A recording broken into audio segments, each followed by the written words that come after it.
hanya memberikan panorama singkat ya, panorama singkat, dan di panorama singkat untuk poin sejarah ini saya bicara tentang hierarki. Tuliskan hierarki ya. Hierarki itu maksudnya begini, susunan atau struktur kepemimpinan dari gereja Katolik sendiri, bahwa tahta tertingginya itu ada di Roma.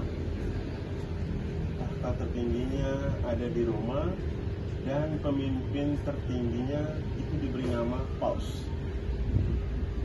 Dan kalau kalian pernah mendengar negara Vatikan, nah Paus itu berdomisili di Vatikan. Itu pemimpin tertinggi untuk agama Katolik. Nah, di bawah Paus itu ada lagi namanya uskup. Uskup itu adalah pemimpin dari gereja-gereja lokal. Contoh, di Indonesia ada beberapa keuskupan, karena memang ada beberapa teritorial gereja lokal yang ada di Indonesia. Nah, sebagai contoh kita ambil yang NTB ya. Untuk NTB namanya adalah Keuskupan Denpasar. Jadi Keuskupan Denpasar itu ada di Bali, tetapi dia mengakomodasi juga, mengayomi, membawai seluruh gereja Katolik yang ada di NTB, mulai dari Lombok ini, Sumbawa, Bima, Dompu, Donggo juga, itu mengakomodasi. Nah, di bawah keuskupan ini ada namanya imam. Dan imam itu biasanya dia mengepalai paroki-paroki. Jadi ada tingkatannya. Di bawah keuskupan itu ada paroki yang dikepalai oleh seorang imam. Seperti sekarang yang kalian datang ini namanya paroki Ampenan, gereja Katolik Ampenan. Nah, itu secara struktur. Tetapi ada satu garis besar yang mau saya katakan, dalam struktur ini segala macam hal, perihal apapun dari gereja Katolik itu harus satu pohon, harus dari struktur di Roma. Misalnya, kalau hari ini gereja Indonesia berdoa seperti ini, berarti seluruh dunia juga berdoa teks yang sama, karena kita satu. Itu tentang sejarah yang sedikit cukup, karena kalian bisa menarasikan lagi tanpa mengurangi isi dan pesannya. Kira-kira panoramanya seperti itu. Nah, tulis begini aja nanti, bahwa sejarah yang kami dapat khususnya hierarki, karena banyak lagi sejarah poin-poin lain yang nggak cukup, Pak. Itu untuk sejarah.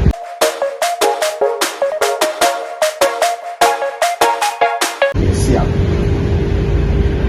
Baik, di dalam gereja Katolik sendiri nama hanya satu di Alkitab. Nah, kapan kitab suci ini dipakai? Kitab sucinya Katolik itu persis atau namanya hampir atau kemasan hampir sama dengan Al-Quran.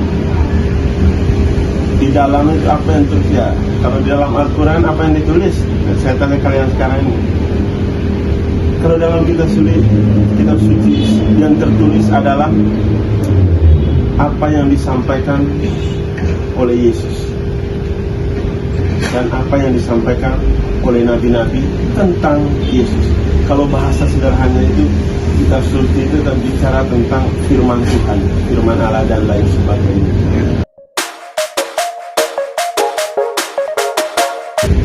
Oke, kalau ajaran dan nilai utama di dalam kekristenan, tetapi secara khusus dalam Katolik adalah ajaran cinta kasih. Penjelasannya sederhananya begini: cintailah sesamamu manusia sebagaimana engkau mencintai dirimu sendiri. Cinta dengan segenap jiwa, dengan segenap hati, dengan segenap kekuatan, dan dengan segenap akal. Nah, kenapa utama ini kemudian harus ajaran cinta kasih, karena itu yang diajarkan oleh Yesus ketika ia mengorbankan dirinya di atas salib. Demi apa? Demi keselamatan umat yang ditebusnya. Siapa umat itu? Jalan tan putih yang manusia. Dia mengorbankan segala-galanya untuk manusia yang ia cintai. Maka spirit atau semangat itu yang diambil oleh gereja Katolik, bahwa ajaran utamanya adalah ajaran cinta kasih. Apa namanya? Panorama umumnya seperti itu, penjelasan umumnya seperti itu. Tapi kalau poin-poin cinta kasih itu seperti apa, saya rasa teman-teman bisa, misalnya ada dalamnya itu, poin cinta kasih itu ada dalam itu, ada kerahiman, ada pengampunan, perdamaian, situasi-situasi yang membuat orang nyaman ketika berjumpa, ketika bersosialisasi dengan kita. Itu yang ditawarkan dan diwartakan. Begitu bahasanya. Cinta kasih itu yang ditawarkan oleh Katolik dan itu yang diwartakan, dan mestinya itu juga yang ditutup. Itu soal ajaran-ajaran utama. Kalian harus garis bawahi bahwa di dalam Katolik itu ada banyak ritus-ritus peribadatannya. Misalnya kalau ada orang mau menikah, berarti ritus peribadatannya beda dong. Kalau ada orang selamatan, ada ritus. Nah, kalau orang meninggal, ada ritusnya.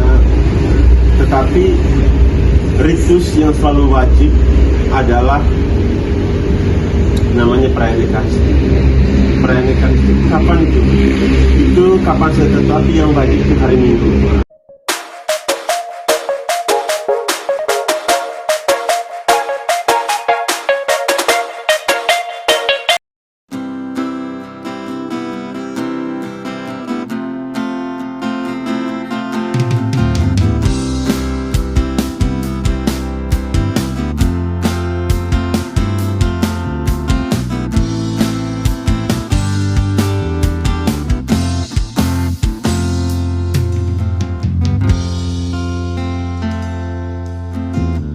Hidup dalam sebuah perbedaan adalah sesuatu yang istimewa. Cobalah untuk saling melengkapi. Aku dan kau adalah